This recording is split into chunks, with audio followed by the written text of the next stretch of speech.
Mathieu Tavares, bonjour. Bonjour. Tu as 22 ans, tu es en classe A en moins de 71 kg, tu es sélectionné en équipe de France élite de la FFKMDA.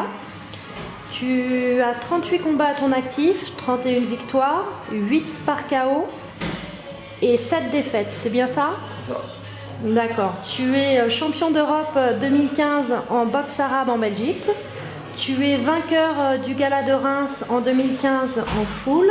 Et tu es champion de France élite en Muay Thai 2015. C'est ça.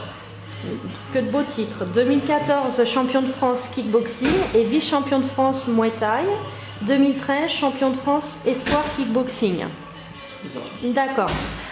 Alors, je vais te poser quelques questions comme j'ai fait juste avant à ton frère Darren.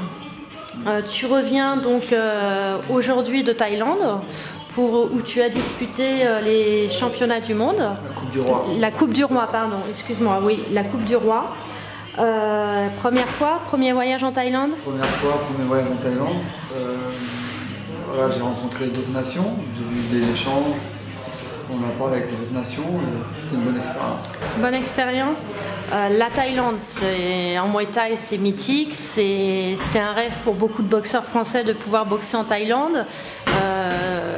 Beaucoup de public, beaucoup de sueur, beaucoup de combattants. Chaleur aussi. C'est beaucoup de chaleur. C'est là-bas, la boxe thaï, c'est vraiment la culture. Ils sont nés avec les gants. Est-ce que tu as vu une grosse différence sur le ring? Ah oui, j'ai vu une très grosse différence. Le niveau là-bas des autres nations, il était vraiment haut. Franchement, j'étais choqué. Mais il y avait aussi des bons niveaux en France. Et aussi, je pense que le Muay Thai français est bon aussi. Ouais. Mais franchement, ça m'a choqué. J'ai vu la différence entre les championnats de France et les championnats, la Coupe du Monde. C'était incroyable. C'était incroyable. Bon, je suppose que tu es pressé de poursuivre le Muay Thai et de retourner en Thaïlande? C'est sûr. Ouais. Voilà, après la première fois, franchement, je pensais pas que c'était comme ça. Avant, je faisais du kick, du full. Mais là, je vais plus me perfectionner dans le Muay Thai. Parce que c'est vraiment la base. Si tu veux être un bon Nakmuay, il faut être bon en Thaï pour avoir les bases. D'accord. Donc, tu vas te perfectionner en Muay Thai. D'accord.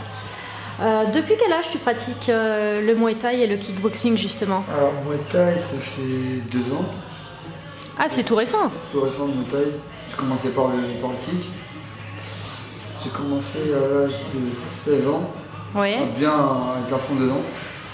Je me suis entraîné, j'ai fait 3 ans d'entraînement avant de partir au championnat junior. Et en tout, ça fait 7 ans. Ouais, ça fait 7 ans que je pratique.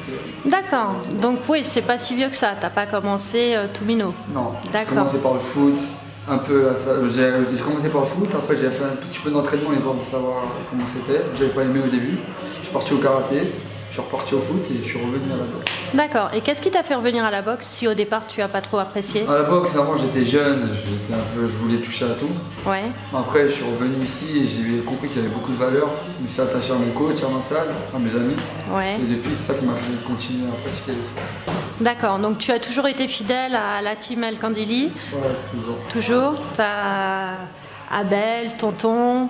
Abel, Tonton, il y avait Karim, il y avait plein de monde, Jimmy. Karim Gadji, ouais, un grand champion, qui a commencé également à la team El Kandili. Ouais. D'accord. Tu t'entraînes combien de fois par semaine? Je m'entraîne 5 jours, 5 jours par semaine. Ouais. Et parfois, quand j'ai des compètes, je fais 6 jours. Le Ah oui. samedi, je m'entraîne aussi. Ouais, donc t'es comme le petit frère à fond dedans. C'est culture boxe. Avoir ton petit frère justement en sélection équipe de France avec toi, comme pour lui, c'est une force supplémentaire et une grande fierté, j'imagine. Ah, c'est sûr, hein. Voir le petit frère dans la famille qui est avec moi dans l'équipe de France, franchement, je peux pas rêver mieux. Ouais. En plus, on se connaît, donc on peut se filer quelques tuyaux avant de monter sur le ring, on se connaît bien. Donc je pense que c'est une force une fois qu'on est dans l'équipe de France. Tu as deux connaisseurs et franchement, c'est super. Ouais, et ça resserre les liens. Ça resserre les liens, liens. Motivation supplémentaire. C'est super. Tu peux nous donner justement ton résultat de la Coupe du Roi de l'équipe de France, puisqu'on en a parlé, mais... Coupe du Roi, j'ai commencé en 8e, j'ai boxé contre un Français, un autre de l'autre fédé. Ouais. J'ai perdu au point. D'accord. Je gagne le premier, je gagne le deuxième, il gagne le troisième. Et ce qui m'a manqué dans ce combat, c'était les bases un peu du corps à corps. Je l'ai travaillé à la salle, mais je les ai pas pu les ressortir au combat, parce que j'avais pas assez, je pense que j'ai pas assez forcé dessus. D'accord. Et franchement, j'ai appris beaucoup de choses cette Coupe du Monde. Donc justement, ça te donne deux fois plus envie d'y retourner et de ramener une médaille. Ton prochain objectif est de ramener le titre de champion du monde de K1, prévu en octobre, je suppose, en Serbie, c'est bien ça, avec l'équipe de France. Et en attendant, avant octobre, tu as des combats de prévus avant le championnat? Non, j'en ai pas. Ouais. Je suis pas au courant, j'en ai pas pour l'instant. Je vais plutôt me concentrer sur l'entraînement, travailler plus sur le débit. Voilà, les bases du K1 aussi un peu, les revoir. Et on va tout donner pour décrocher la ceinture. D'accord. Et ta référence, ton boxeur de référence, est-ce qu'il y a des boxeurs que tu admires plus que d'autres, de qui tu t'inspires?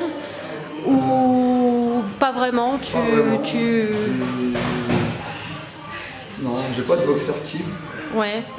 C'est juste que voilà, la boxe que j'ai appris, je l'ai appris à la salle et j'essaie de la ressortir.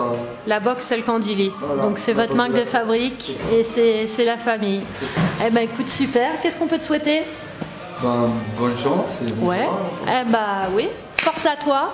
Bonne continuation et ramène-nous plein de titres. Merci Mathieu. Merci.